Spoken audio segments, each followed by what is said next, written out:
Namaste everyone, welcome back to my channel. I am Cuckoo and today we are going to dive into the delicious world of South Indian cuisine, and we are making one of our traditional delicacy of Uttar Karnataka, that's Huraki holige.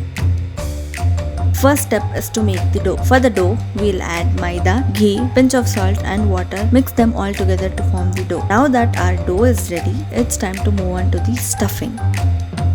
Now, in a pan, add in the foxtail millet, also known as navane, and fry them until you get popping sound. Later, when it cools down, add the millet to the grinder and grind it into a fine powder.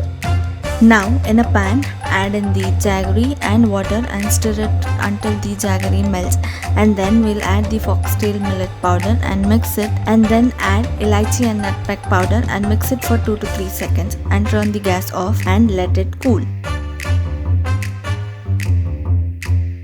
Now that our dough and stuffing is ready, let's make the holige.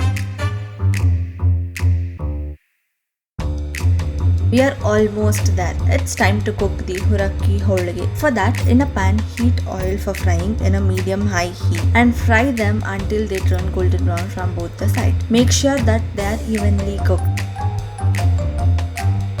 And there you have it, our delicious Huraki holige is ready. That's it for today's recipe, and I hope you enjoyed learning how to make this delicious Uttar Karnataka dish. If you enjoyed this video, don't forget to hit that like button, leave your comments and subscribe for more mouth-watering recipes. Happy cooking!